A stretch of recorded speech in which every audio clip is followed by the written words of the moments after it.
Okay, in order to graph this ellipse, we need to complete the square and turn this into the standard form of the ellipse equation.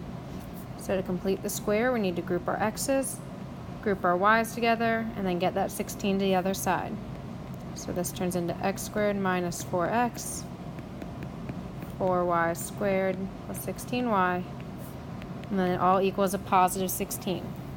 So now before we can complete the square, we need to factor out any coefficients of the squared term. So our x's are fine. So we have x squared minus 4x plus blank. We have to take our 4 out, so that turns into y squared plus 4y plus blank. And then whatever we add on the left, we have to add the same on the right. And because of that factored 4, we also need to multiply 4 times whatever that piece is. So to complete the square, you divide the middle term by 2 and then square it. So we add a 4 to the x terms. Same thing for the y's. 4 divided by 2 is 2. Squared is 4. 4 in all of our blanks.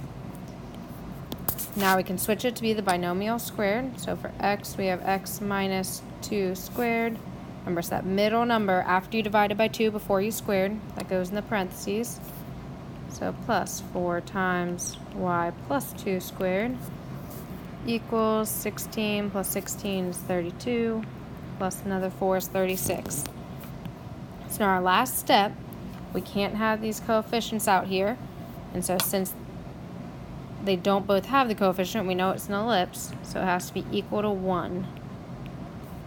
So we divide everything by 36, and then our final answer is x minus 2 squared over 36 plus y plus 2 squared all over, 36, that 4 is still there, equals 1.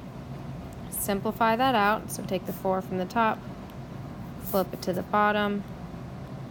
36 divided by 4 is 9. So that's your final answer. So now to be able to graph this, we know our a is always the bigger value. So we have that a would be 6, b would equal 3, and we have a center at positive 2, negative 2. So plot that center, positive 2, negative 2. Since the bigger number was under the x term, that means it's a horizontal ellipse. So for that a value, we'll count left to right. So 1, 2, 3, 4, 5, 6. That gives you one vertex. Count to the left. 1, 2, 3, 4, 5, 6. That gives you your other vertex. For the b, you'll count up and down. For the top, 1, 2, 3, and bottom of the ellipse. So there's the shape of our ellipse. That should have gone through that. And then the last thing you need are the foci. To find the foci, we know c squared equals a squared minus b squared. 36 minus 9 is 27. So c is going to be the square root of 27, which is about 5 point something. I'm going to say 5.1 without my calculator. And so now we will just count right and left. 5.1, estimate that, and there are our foci. Okay, these next two problems are where our whole goal is to come up with the equation. Now to come up with the equation, it helps to use a picture. So go ahead and graph these with the information they give you. So we have the equation of the ellipse with a foci of plus or minus 3, 0. So positive 3, there's one focus. Negative 3, there's the other focus. So this gives us a lot more information than just those 2 points. First off, we know the center is going to be halfway between the foci, so that means we know the center is at 0, 0. Also, since the foci are going up and down, they're vertical to each other, that means we know this is a vertical ellipse. The other piece we know, since foci are c distance away from the center, since these are both 3 from either side, we know our c value is 3.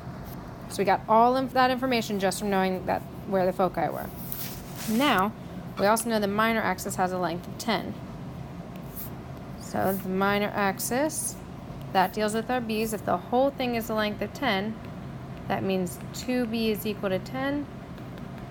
so b is equal to 5. So again, in the picture, remember, b is not with the foci, so that means that there's our co-vertices. Now all we need is a. So we have our equation that c squared equals a squared minus b squared. Just plug that in. That means 9 equals a squared minus 25. Add the 25 over, so 34 equals a squared. And that means a is going to be whatever the square root of 34 is, which would be approximately, I'll say 5.9. So we can graph that in here. 3, 4, 5, 6, up. So there's our ellipse. Now we just need to come up with our equation.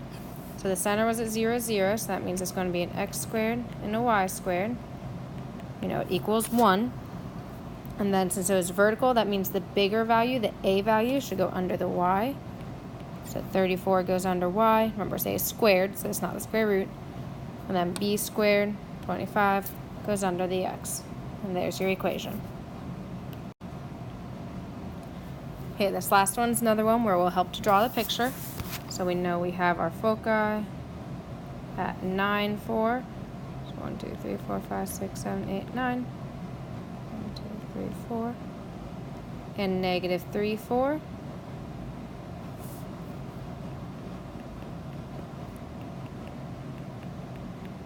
So again, we know the center is exactly halfway between those. So halfway from negative 3 to 9 would be a positive 3. So that means we now know our center is at 3, 4, because it's going to be on that same line. We also know that our c value is 6. Can we figure that out because the difference from negative 3 to 9 was 12. And c is just going to, that's going to be double c because the center is halfway in between it. And we also know this is horizontal now. So we can already write, we know the x minus 3 squared part of the equation and the y minus 4 squared part of the equation, and the fact that it equals 1. The only other pieces we need are a and b, and then just to place them in the right spot. So the length of the major axis is 14. So the major axis deals with a, so that means 2a equals 14. So therefore a is equal to 7.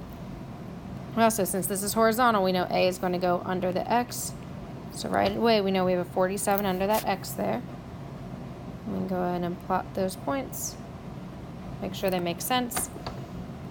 And then last, we need our b value. So again, c squared equals a squared minus b squared. So 36 equals 49 minus b squared. Solve that for b, and we get that b squared equals 13.